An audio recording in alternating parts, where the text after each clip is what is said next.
Cheers, everyone. We're going to have a chat today.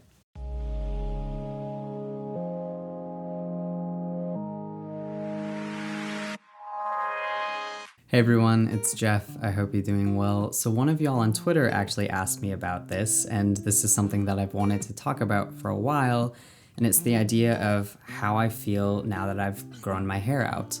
How do I feel about having long hair? What was that process like, and why?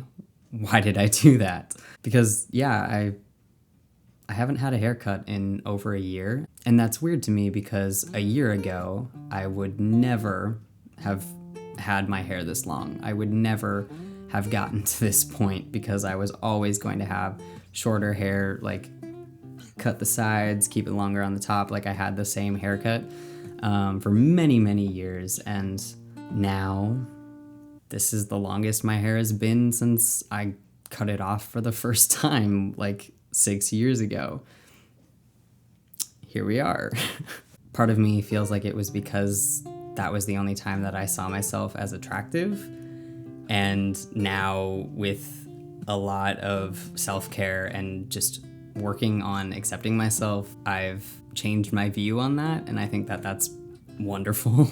I don't think that I'm only attractive with a certain haircut or looking a certain way. I think a lot of that revolves around the fact that when I first started transitioning, I felt like I had to have short hair and be super duper masculine to be able to be taken seriously.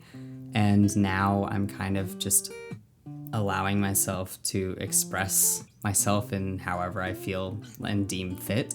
Like I'm giving myself the freedom to explore different aspects of myself. But this whole process started for me last year when I was in a show, and as an actor, you typically sign over your appearance to the costume designer and the directors. So I wasn't allowed to have a haircut for quite some time. And after the show ended, because my hair was already longer, like it looked like this, I just kind of wanted to see how long I could go.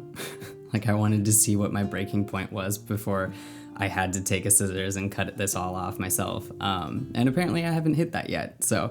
But it is important for me to also acknowledge that one of the big reasons why I feel comfortable with having long hair now is the fact that I have this going on. I have facial hair. Because when I look at myself with facial hair and long hair in the mirror, I see me. But if I didn't have facial hair, I feel like if I was looking in the mirror, I would be seeing a former version of myself, and that's something that I'm not super duper comfortable with. Like, I would be seeing essentially a pre-transition version of myself. I don't know if that makes any sense, but to me, it makes a little bit of sense. Right now, I'm just kind of riding the waves with my hair. I don't know, my hair's not really wavy.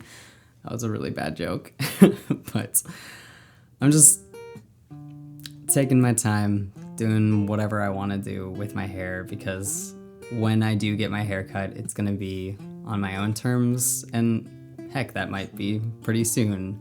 But really, I do find this really interesting to talk about and think about, so I kind of want to continue this discussion in the comments. Like, what is the relationship between masculinity and femininity and long hair? Why is it that society praises the really burly lumberjack type people who have long hair and have like man buns? Why do we have to put man bun? Why can't we just call it a bun? But that's a different topic. But why do we praise those people and shame others who have longer hair? Like, why is that? I mean, I have a few ideas, but I'm curious to know what y'all's thoughts are on all this. And so let me know down there. Let's keep this conversation going because, yeah, I think it is really interesting. And I don't know. Let's see where it takes us. But as always, you are valid, you are loved. I hope you all have a wonderful rest of your weekend, and I'll see you again on Monday. Bye. I've just really wanted to do that. Look at how long it is. Thanks for checking out my video. You can click anywhere if you don't know where to go. I hope that you enjoyed the show.